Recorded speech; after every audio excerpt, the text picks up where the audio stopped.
Hello, everyone, and thanks for joining us today. We're just going to give everyone a couple more minutes to jump on and join the webinar before we get started.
Hello, everyone. We're going to get started. Thanks for joining CompTIA and Axient today as we go through a quick start to digital selling and social media that will get you on your way to dominating digital. I am Amethyst Van Laux. I'm the Senior Digital Marketing Manager, and I lead the revenue marketing team at Axient. I have over 10 years of experience across marketing, communications, PR, and design, and Axient's here based in beautiful Denver, Colorado. Bill, you want to introduce yourself? Please. Bill Rozier. I am also a revenue marketing strategist located in beautiful, hot, smoking hot, actually, 90 degrees hot, Alexandria, Virginia. I work with Achieve Unite, and Achieve Unite is a collection of senior channel and partner strategists, folks that have done this for quite some time. Like Amethyst, I've done this for 30 years, have opened up a number of social channels for folks. And consequently, we get a chance to do some working sessions. They're not really lectures. They're a chance to give you some observations, and then through the chat feature, answer some questions as we go through. And just like everything in life, the more you put into it, the more you get out of it. And we would really love to see some great questions pop up. Absolutely. So maybe we'll go on into, CompTIA slide. So let's talk a little bit about CompTIA. So our host today really is the organization CompTIA. I think many of you probably have heard of them. You might have even been to their events. Superb group of people. This webinar was developed with them and through them. CompTIA really is education to the IT channel. It has maybe 2,000 members and solution providers, vendors, distributors, really some of the greatest people and organizations you can imagine. I'll say this about the organization. If you love great insights, this is the membership that you'll love. If they tend to look toward cutting edge solutions and kind of provocative observations, not only in their materials and training programs, but their events themselves. So great group of people. Agreed, Bill. Axient, we're 100% dedicated to the IT channel. We provide managed service providers with a comprehensive suite of business availability solutions. We really focus on empowering our partners to protect everything for their clients and offer them tools, assets, and support to help grow their business. If you want to find out more about us, please visit us online, axient.com. And Amos, as I said this as we were practicing, that has got to be as fine a tagline as there is today, given data security and security in general. And delighted and flattered to have a few minutes with you this afternoon to go through some things that I think will help get your message across, probably a bit more with a little bit more modernity, maybe a little bit more contemporarily, but everything is connected, and that's true digitally, not just on the data side. Absolutely, yeah. So I appreciate you saying that, Bill. I feel the same way, and protect everything, like that's really at the core of everything that we do. So everything is to support our partners and helping them grow and really offering them exceptional service and exceptional software to sell. I would imagine nothing less. Thanks. So the agenda is going to go pretty quickly, and we're not going to spend a great deal of time on any one slide. So, but there are a couple of things that I want to make sure that you get as you're going through this. Is I want to make sure, and I think Amos is the same way, that you take something away from this that you can do tomorrow. It's not enough that we go through and hit some really interesting vocabulary, or maybe we give you some insights into something that's taking place. Great. I mean, not bad. You've got YouTube for that. What we want to do is make sure that you're empowered to start this journey. We know as a composition of the audience, and MSPs in general, that sometimes you don't have big staffs. You, in fact, might be on this webinar and be a sole contributor, an individual contributor. So we know that to be successful, we've got to give you some things that are actionable, that are inspiring, and they're easy for you to do. I hope that we're going to do just that. In fact, as I go through the presentation, I'm going to stop on a few slides and give you something that you can do either later today or tomorrow, and try to hold to that promise that there are things that you can start in this journey that are not all that difficult to do. So as we go through this, we're going to talk about the internet and what the internet's become. I think this will make pretty good sense to you. Social media is everywhere. If you don't know it, just watch your children or watch your friends' children. They'll show you how it works. And analytics, just like everything in marketing, and big props to Amethyst on this, that revenue marketing is a relatively recent development in marketing in general. We've always believed that ROI is hugely important, but people that are focused on numeric accountability in terms of what they're doing and how that their message is getting out, and all the way back maybe even to more academic lead generation, is enormously important strategy. So we're going to talk a little bit about giving you some things that get you promoted, and it really does come around the metrics side. So let's go ahead and go to the next slide. This slide is a very famous slide, several years old.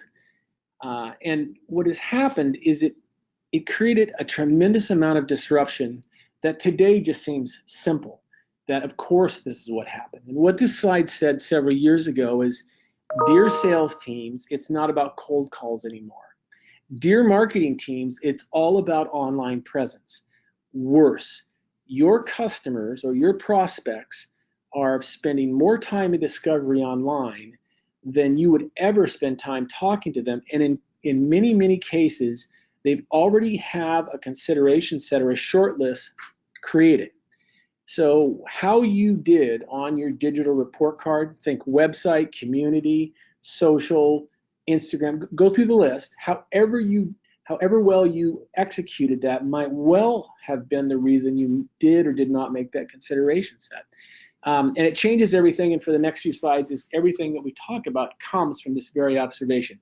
Amethyst? Yeah, I would just add that, the modern buyer is very different. In today's B2B, B2C market, they're equipped like never before with infinite amount of information at their fingertips. And they like to interact with companies on their own terms. So they'll do a ton of research and they'll look at different solutions to their problems, and they really won't directly interact with a company until they're very far down the buyer's journey. And you really have to have that presence out there to be a player for them, to be in the running for them to even consider you, because they just don't directly reach out to companies unless they're very close to making a decision and a purchase. So the value behind building your digital presence is more important now than ever. So what we find, and really it is, as Amethyst just outlined, that the buying world has changed, and this is true not just for professional services or products or expensive considered purchases. It's vacuum cleaners, books, and cars today. So all true. What it means, though, to us as marketing people or even salespeople is that the effort now is not just to put something on a website, it's actually to help solve problems. In fact, you're going to see people start referring to the buyer's journey as a problem-solving journey. If you solve one problem, you have to think about what the next two problems might be for that particular customer, that persona, and help lead them down in an automated sense to getting more answers. And that problem solving is in fact what the internet is today. And you know this by Google, you know it by the way you search for things.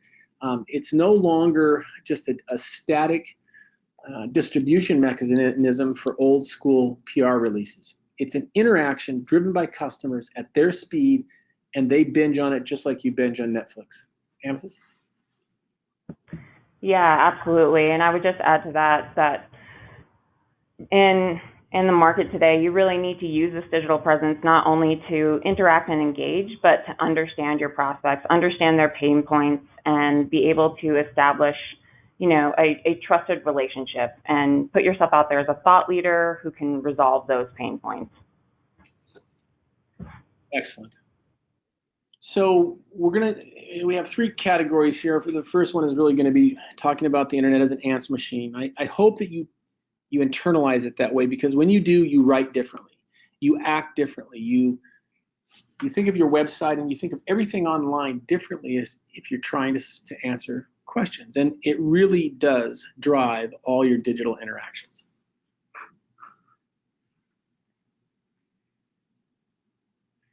So let's jump into websites in general. So again, I know that in the MSP world, some MSPs are a cast of thousands and others are kind of a handful of fingers, that it becomes individuals doing this work. So your current website, and many websites are like this today, in fact probably the majority, is they have product information that might be in the form of web pages. It could be collateral. There's probably some corporate information, who we are, what we believe. Collateral has been expanded to be digital elements, could be infographics, could be video. Careers page, which is always the top visited place on a website, believe it or not. A newsroom of some sort. Mostly now newsrooms are blogs, but still a lot of people do have newsrooms, and they still hold all their investor information, all their public relations. And then there's generally something for partners if you're in the channel as you are. But that is kind of the state of the union for existing websites. Amethyst, you probably see the same thing.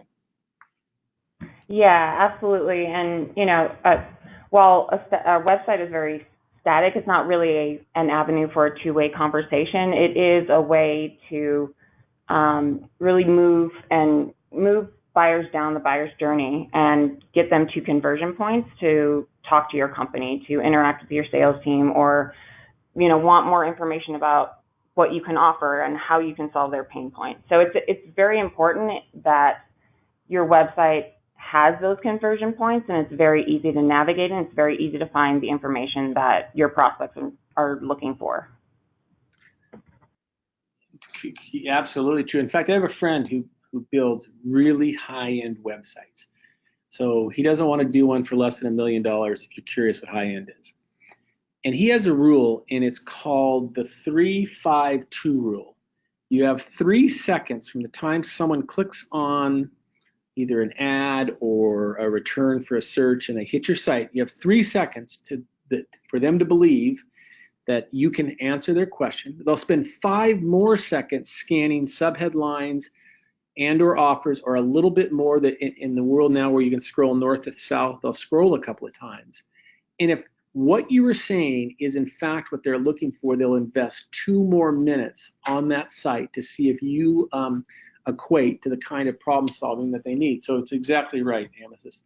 Now, if you had all the money in the world, you'd have all those pieces set up. You would have a really formalized, sophisticated social channel.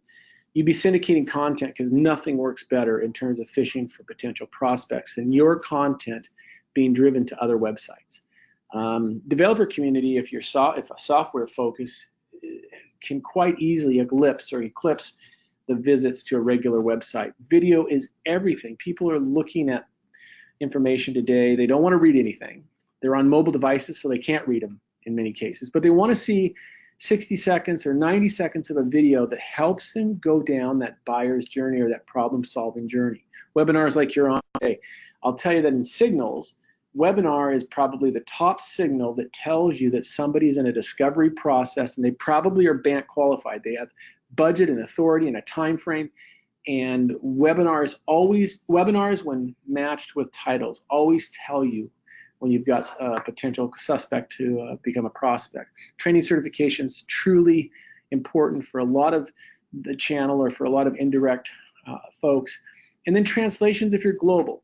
We wouldn't want to read a website that was anything other than English. We even struggle with UK English.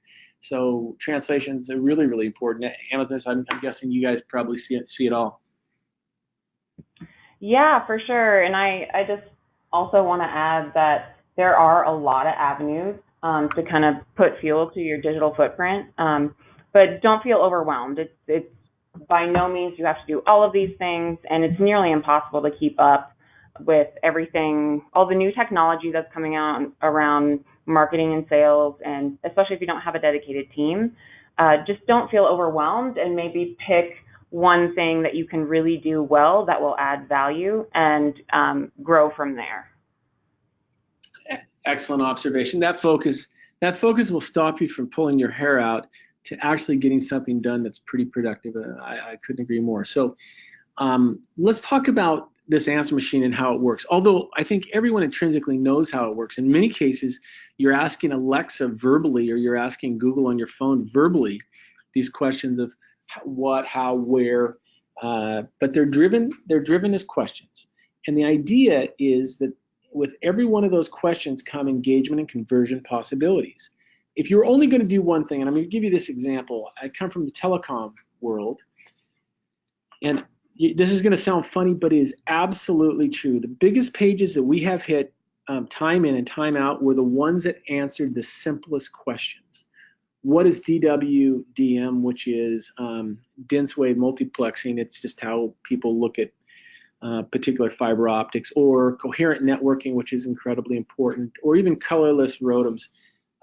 These are trying to be common answers to common questions. We wouldn't necessarily put on there any Ciena information. You're on a Ciena page, but we're just trying to educate. We're trying to have some knowledge transfer, because in that couple minutes that you might choose to spend on the website, and let's say you landed exactly where you wanted to be, we're telling you something that isn't our opinion. This is what's happening. We're trying to help educate you, and with some luck, if we can educate you correctly, maybe we can inspire you to think of us as a possible solution. So one of those takeaways then for everyone on the phone, is if you have a website and you have something about your service offering or your product structure or your solution portfolio that is really generic, that you're helping people, that you want people to understand, to do that page will become the highest hit page next to careers on your site. And if you're curious, you can go to Ciena.com and and put in DWDM, and you're going to see exactly what one of those pages might look like. But teaching is really thought leadership, and people want to associate with brands that do just that. Amethyst, you're probably already doing that. Yeah, it's really, really important to have those high value touch points available and easily accessible for the people that are trying to find answers. The modern buyer is very educated, very intelligent, and they want answers, and they don't have a whole lot of patience for, hard sells that aren't talking about how it's going to really solve their pain points. So it's really, really important to have those valuable content pieces, whether it's a blog or some sort of asset that isn't a sales pitch, that is literally just to educate and add value to the prospects that you're building relationships with. So the elements of those best answers, I think everyone largely would get through this.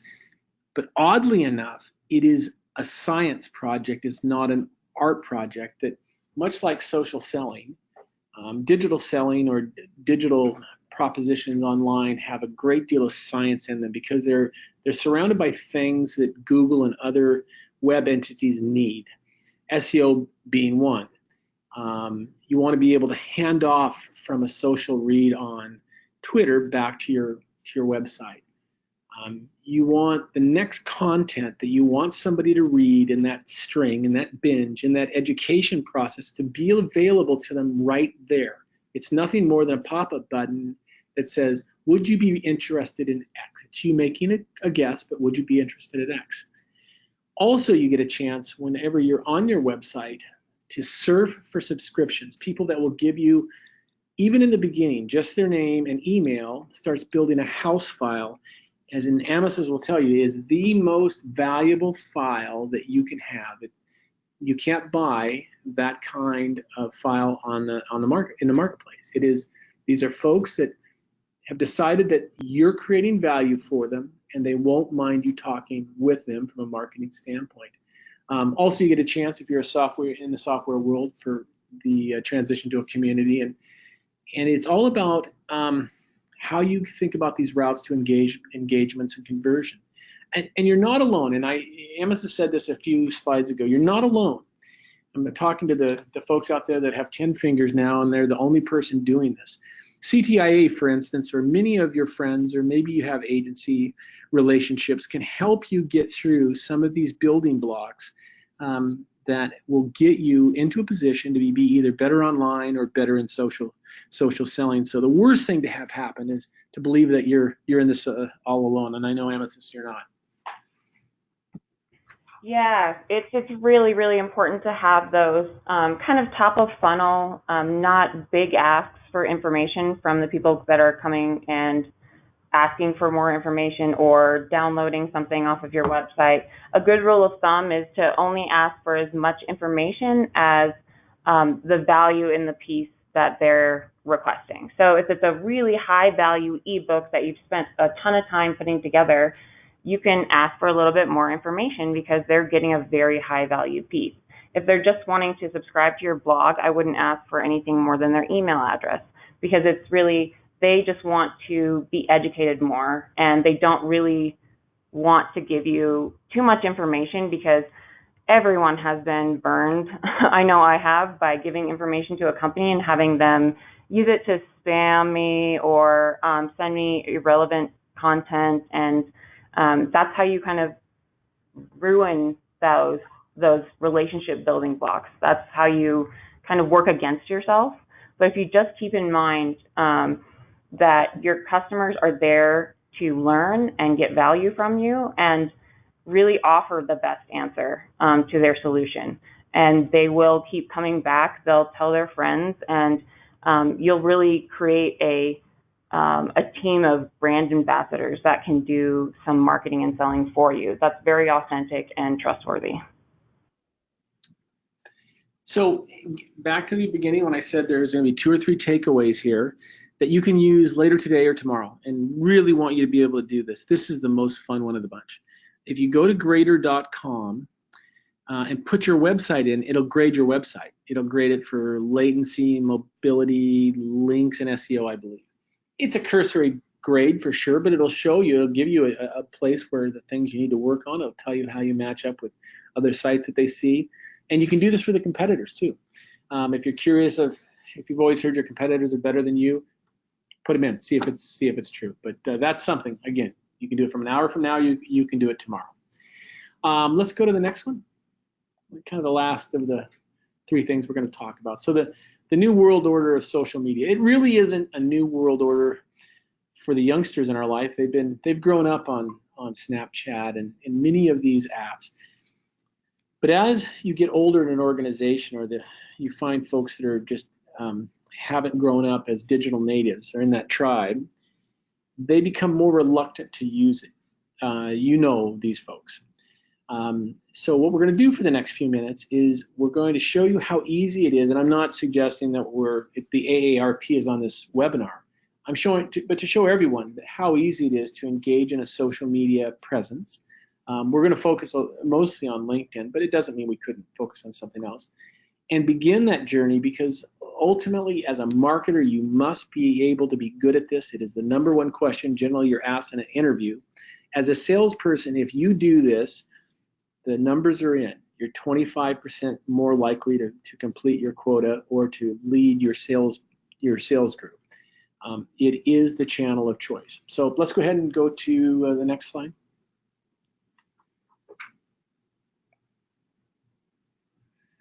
And I think most people get this, that half the world is using social media, literally half the world. They do it a great number of times a day. And I put these numbers up, and I believe this comes from maybe Hootsuite. But it's no longer a nice to have. It's no longer, gee, we should be on social media. No, you have to be. And you're not there to put on cat pictures or what you had for lunch. You're there to try to create relationships with compelling content that somebody can subscribe to, and that at some point they may ask you a question for, or you can do the same, and create this trusted relationship that Amethyst was speaking about a couple of slides ago, and give you a chance to put yourself in a conversation that creates revenue.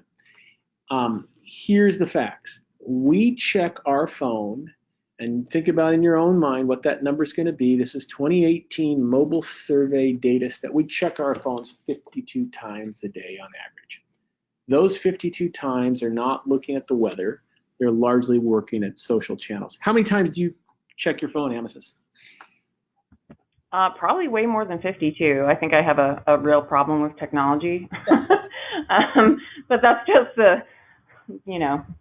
how it goes for people that are working in especially revenue marketing these days. But any company, you have to be really tuned in to where your prospects and customers are, and be there to have a conversation and once again add value. I'll add a couple extra steps here that I came across that I think are fairly impactful. From Sprout Social, for about 45% of customers, social media is one of the first channels they go to in case they have any questions or issues. And for around 21% of customers, they're more likely to buy from brands that they can reach on social media.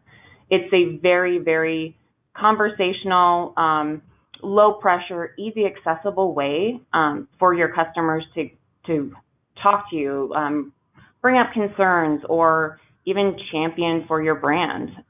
It's a very powerful medium that you should at least engage with on one channel to start with, but you need to have some sort of presence there. Otherwise, you're seen as not being as relevant as your competitors who are active on social media. Well, great observation. I'll also add that I haven't bought anything from a social channel since last night. So there you go. I needed a magnetic college thing for my daughter for the car. So here's some simple questions to ask. So if you're sitting there and you are an individual contributor, you're thinking, how can I get on? How can I get the business on? Really some simple questions. You can ask your customers what social channels do they follow. They'll tell you. They'll tell you, and they'll love to tell you, and they'll tell you what works and tell you what doesn't work. Or your clients or potential suspects or prospects. Ask them what social media they follow. But think about also, you have a unique story to tell, back to kind of thinking about what makes you special, or some of the definitions that you might make for some of those pages. You have a story, and you should start thinking about how to build those stories. Online, you can find a lot of build your own brand story that makes it pretty simple in just a few sentences to be able to make it very easy for someone to understand your value proposition and to think of you as a leader in that space. So really pretty easy. And lastly, I think it's that you're doing this not to be famous. You're not doing it to be seen on the street. You're doing it to sell something, and you're trying to find a larger audience that can be attracted to your portfolio. And to do that takes a little bit of thinking, but if you're selective and trying one channel at a time and watching your competitors and watching people post, I'll guarantee you in a month you'll have figured it out. It's not as difficult as you think. Amos, how long did it take you to figure out how to be a social person?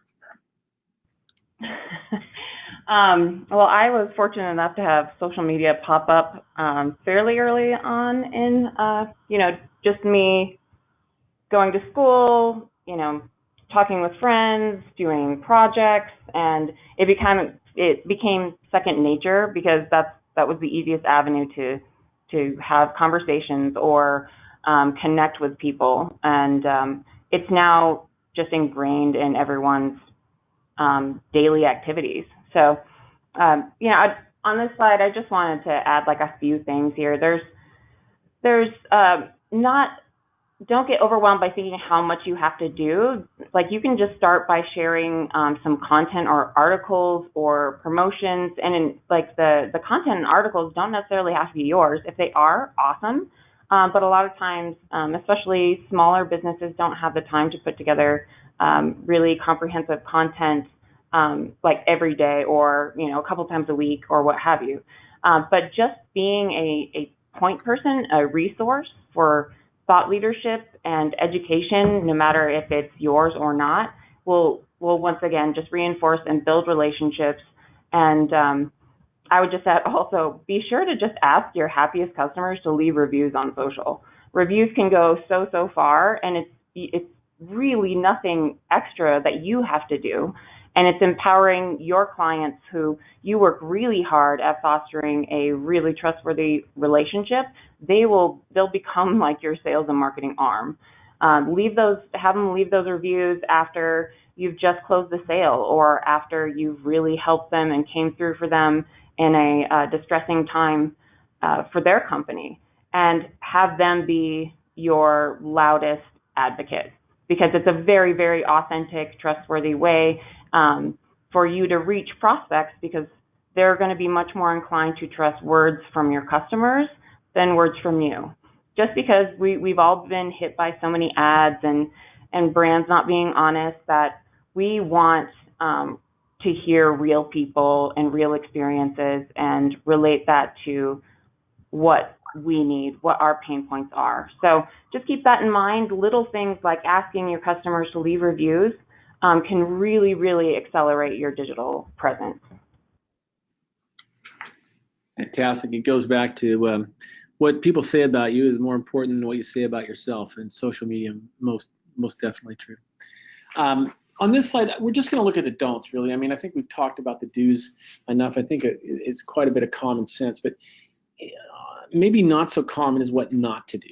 A couple of things stand out, that it's not really a hobby. So like, if you decided that I'm going to try it for a couple of weeks or a month, and then you stop doing it, you're going to do a tremendous amount of damage. And here's how that happens. So if you are reporting for your company, or even for you, and you're using your corporate branding, if just put yourself in this position. I had this happen yesterday. I was looking at companies, and I was looking at their social channels, and I saw somebody had stopped publishing a year and a half ago. Total red flag. I don't know if that means they've got some financial challenges, or maybe the person isn't there anymore, or it's not important to them anymore. But there's nothing good when you see social media that has gone sterile. So it's not a hobby. You got to stay in it. It's pretty easy. Publish once a week. Do something once a week. You can find an article that you've read that you want to republish. You can write a couple of sentences on top of it, why it's important to you. Really simple to do. Don't do it like you do email. So in the old days of email discovery, or even today for some people, their day is not complete unless they select all, their entire contact list, and send 3 things out that makes you really literally want to jump off the roof. So be really selective. You can do something once a week that is really impactful, that's powerful, that gives your point of view, that's really important. And this last piece makes your job even easier. There are images out there today, I think Instagram particularly, but there are images everywhere. It's if you want to be remembered, in fact, nobody's going to read anything. They're going to look at something. If you have an image that tells your story, cats don't count. But if you have an image that might tell your solution, or might tell you the product story that you want to tell, and you can put a couple of sentences on top of it and how to get a hold of you, people are much more able to react. Now Amazon's going to tell me that she rescues cats. She has 25, and if I don't get off the cat thing, we're in trouble. More a dog gal myself, but appreciate the concern. I would just, reinforce what you said, Bill. A great takeaway from this is you need to establish some sort of weekly and monthly goal or cadence and stick to it. Hold yourself accountable, put it on your calendar, make sure that it gets ingrained in your routine. And that doesn't necessarily mean you have to be on social media every day. You can block out maybe an hour once a week, or half an hour once a week, to schedule posts for the week.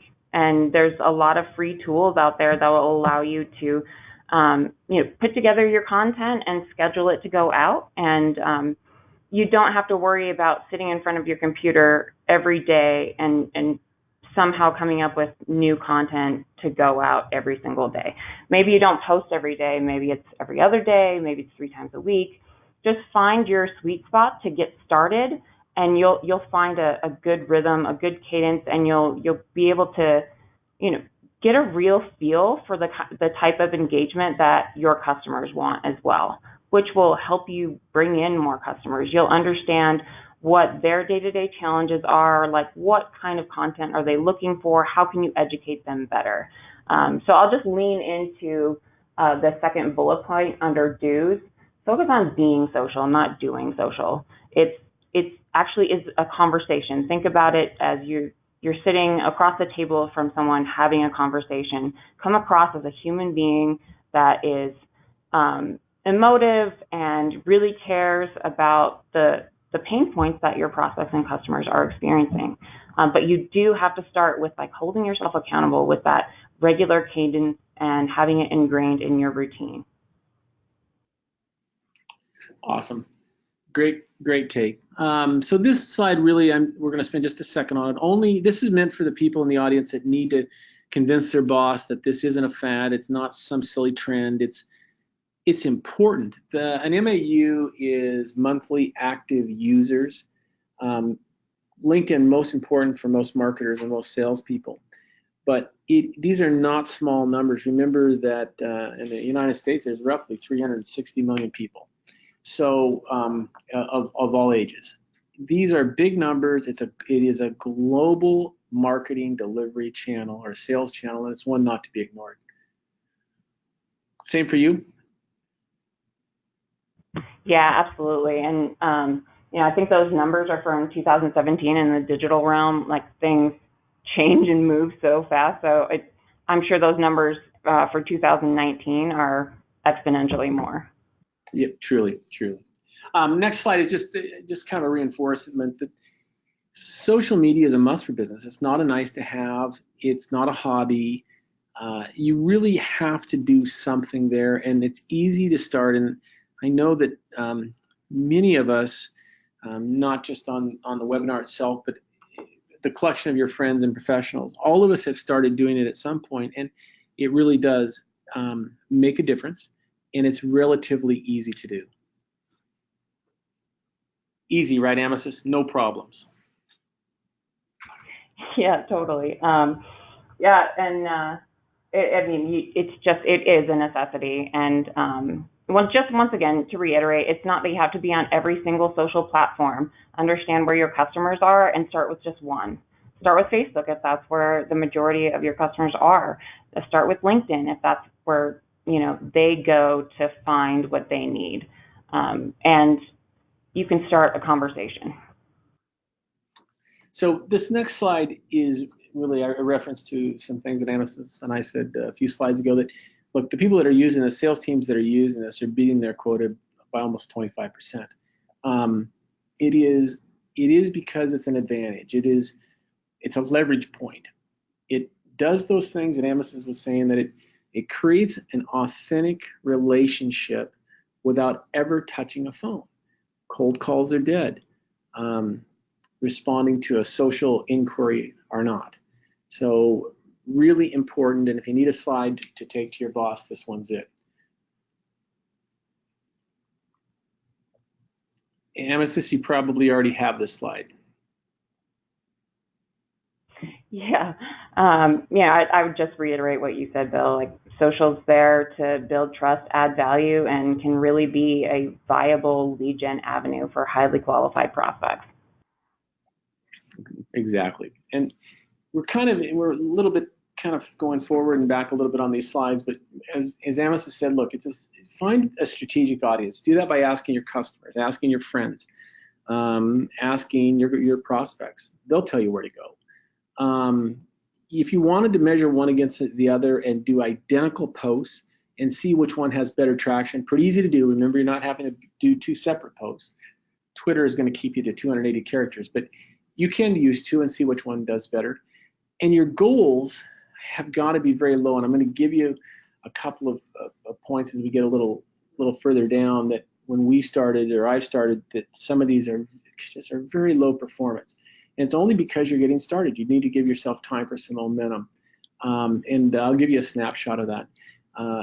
It is more blessed to start than think in this case. Do something. I think it matters. Amethyst? Yeah, this is a great summary slide of a lot of the points that we've already discussed. These are your actionable takeaways. Like, take these and start engaging your customers on their terms, where they want to be engaged with, and build your digital presence. You'll be surprised at how just putting a little bit of effort can really, really go a long way.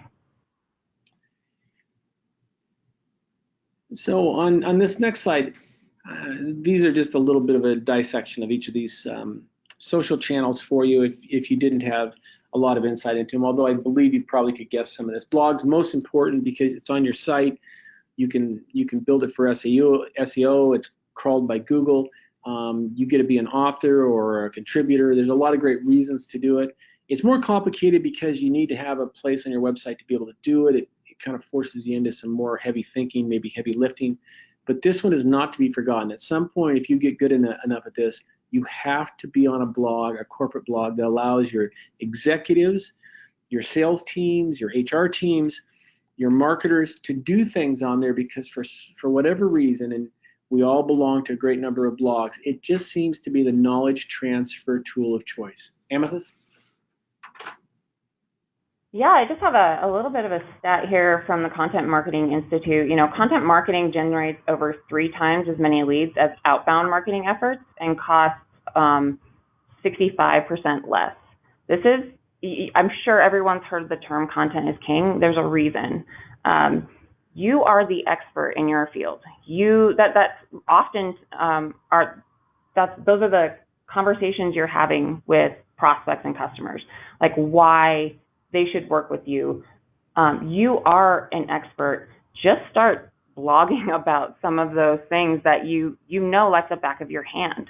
And it'll be as if you're bringing people to your website and having that same conversation, but not having to have it with every single person that comes to your website. You have that content, you've established yourself as an expert in that field, and it gets to live on your website and gets to bring in inbound traffic. And the ROI on inbound is insane, because you're really just spending your time putting what you already know on paper and giving it to your prospects as value, without having to pay for an ad, without having to, pay for any kind of print, direct mail.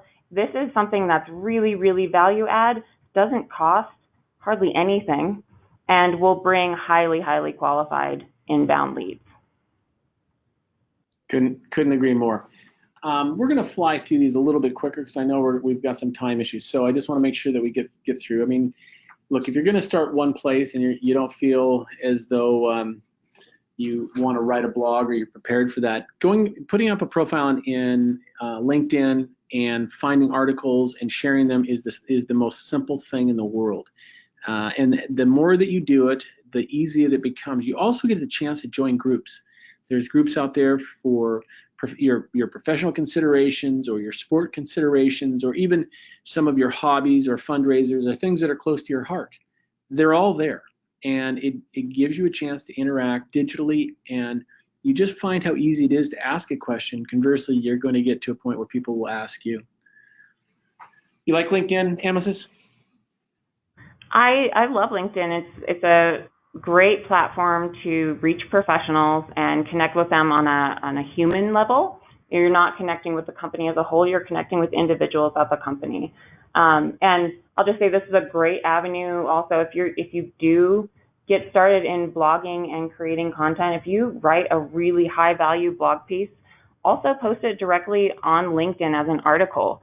That will really go miles more than just posting on your website, because people are on LinkedIn all the time looking for these articles. And if you post a really high value content piece on there, it'll bring people back to your website and move them down the buyer's journey to consider you and close deals faster. Excellent. So if LinkedIn is where professionals hang out, more emotional, Facebook becomes a place for some emotional content, and just because of the way that it's designed. So a lot of corporate sites, a lot of individual, but a lot of corporate sites, and it gives you a chance to show the DNA of your company. I think if you're in HR, particularly recruitment, or being able to show your team building exercises, a beautiful place to be able to do that. It doesn't have quite the tools that LinkedIn has if you're a marketer, but a lot of people in the world get how Facebook works, and you get to become part of the village. Amesis?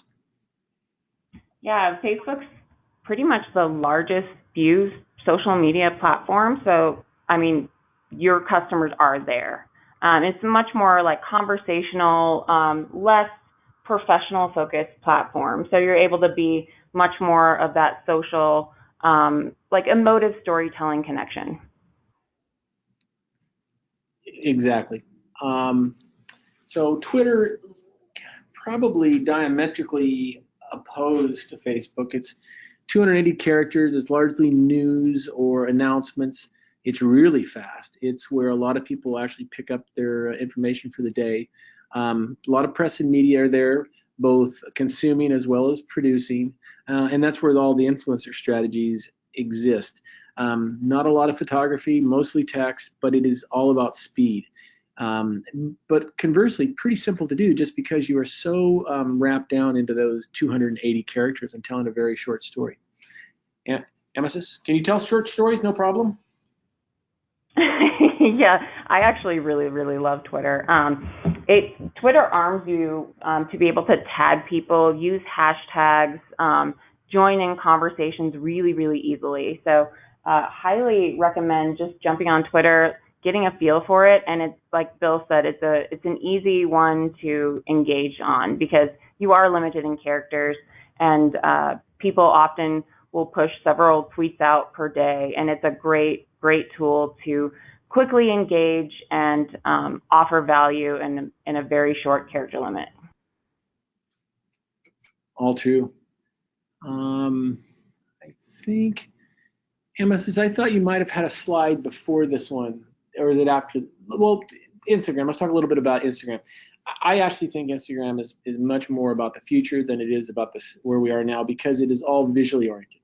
People want to feel something. You've heard Emesis talk about emotive responses, emotional connections.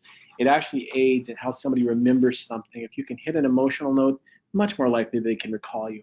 So Instagram gives you a chance to do that and be part of a huge global network of emotions, because they're all things that you're interested in.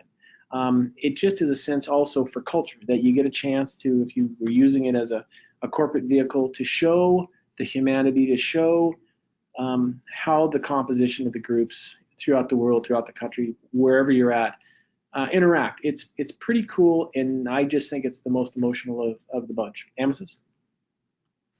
Yeah, no, Instagram's great too because it's very mobile focused. You have to be on like a mobile smart device to be able to engage in there. And if you become savvy on Instagram, you're going to a trade show, you can tell a story of like what you were able to learn, what you were able to take away at the trade show, fun things that you're doing. You can highlight customer successes. Human beings are very much visual, story-driven learners. Like we will remember a story much more than we'll remember someone just giving us stats. So if you're able to just jump on there and engage in almost a pretty authentic, casual way, it goes miles because you're a human. You're not just somebody pushing things out, but you're actually having a conversation. They can see you. They can see, what you think is important to highlight. And it's the platform out of all of these that caters to emotive storytelling more than any other. I totally agree. And I know you. Yeah, like. I just wanted to. Oh, go ahead, Bill. No. I know you like the slide. Please. Yeah, so in giving you these actionable takeaways, I don't want to leave you without at least giving you a few of the tools that are out there to really enable you to be present on social and on digital. So social media management tools, those are some of the tools where you can go on there, post on several different platforms, and schedule them out, a week, 2 weeks ahead, whatever you need to do. It just makes it much more time efficient and manageable to see who's tagging you, who's engaging with you without having to go on every single platform. Visual media creators, I know there's a ton out there. I just listed a few here, and they do have options for like downloading free images where you don't necessarily have to pay for stock images. But that'll just give you some resources to add some visuals to some of your posts. And then content curation. Basically, these are tools that will allow you to see what articles are trending based on keywords or other variables that you put into the search.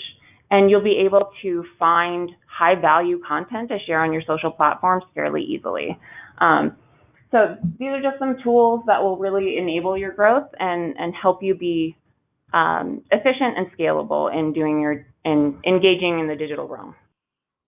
Just another cheat sheet from this deck. I mean, for if you're sitting on the call, really cool to have that slide available to you. Let's go. Let's move to the next one. The next slide, the analytics will get you promoted. Everyone wants to get promoted. Let's go one more. So we live in a world that really values success metrics. You get a chance to build those metrics any way you like. But there's a couple of 3 ways to measure success in social media that are relatively easy to follow. That slide that Amethyst just had some analytics. My very last slide has some free analytic packages. Even the publishing applications you use have some pretty simple analytics. But here it is. It's this easy. You want to see if anybody responds. You want to see if you're growing your numbers of followers. That's the likes. You know how it works. But equally, you want people inside the organization to really be excited about what you're doing. That they will see you in the public arena, they will see you in the social arena, and you want them to be excited about what you're doing, because at some point they can be a resource that publishes, or you can help tell their story. And at the end of the day, all of it creates influence, whether it's influence within your organization or influence within the area that you're publishing to. You get to be a rock star, and being a rock star begins with three strings and a cheap guitar, but pretty soon it really does become a good opportunity for you to be a leader. Amethyst? Yeah, the only thing I would add there is just keep an eye on your review generation. So you'll be able to see pretty quickly, just doing those simple asks, that you're able to really bump up your reputation on the digital realm just by asking for reviews, and it'll show that you're really engaging with your customers. Great. Let's go ahead one more. This is where I mentioned to everyone on the call that these are all tools, and I think they're all free tools for analytics. It's easy to plug them into what you're doing, and it's easy for you to build report cards. And the more accountability that you have to your boss and to your executives on what you're doing on social, the faster that they're going to find it's how important it is. Amethyst, I'm sure you think the same. Yeah, absolutely. I mean, it's just good to go here and get yourself familiar with some of those tools that I posted earlier, and you'll be on your way. True. And you've got the last slide. I want to sincerely thank everyone for joining us today, and I hope that you all have found a lot of actionable takeaways and value in joining us today. I also wanted to highlight that we have just launched an MSP Best Practices LinkedIn group. This group is there. We won't sell to you. We won't ask you to fill out a form to download content. This is purely us wanting to empower MSPs, collaborate, share best practices, stay on top of industry trends, and we would love it for any of you to join us. I have a link here, but you can also search for MSP Best Practices under groups on LinkedIn and just request access. It's open, and we would love for you to join the conversation there. Excellent. Well, that is it. It looks like that we came off on the time that we needed to. Terrific. And just wanted from CompTIA side, from Achieve Unite, flattered to be able to do this with Amethyst, with Axient. Really cool afternoon for us. You can find all of us on LinkedIn if you choose. If there's other questions that you want, you are not alone. You're not in this by yourself. There are a lot of options for help, and we'd be happy to either answer directly what you need or maybe push you in directions of some people that can give you a hand. But we're all in this thing together, and we're delighted to have the chance, and I am delighted to have the chance to be able to chat this afternoon. Same to you, Bill. I really appreciate you jumping on here and offering your expertise, and I'll just reiterate what you said. If anybody has any questions around digital selling, digital strategy, please feel free to connect with me on LinkedIn and ask any questions you'd like. I love connecting with our community and with professionals in general and helping them, kind of accelerate their digital footprint and their digital presence. So please feel free to reach out to me. Once again, my name's Amethyst Van Laux. And is there any questions? No? If anybody has any questions, please submit them.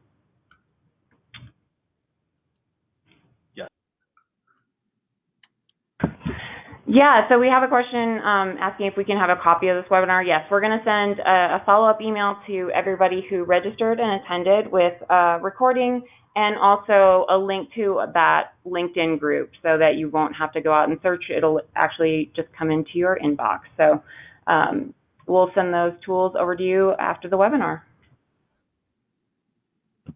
I think that's all the questions that we have, so we'll be able to actually end on time, which is awesome. Bill, once again, thank you so much for joining us, and thank everybody that was able to jump on the webinar, and I hope we've been able to get you kick-started on taking over digital.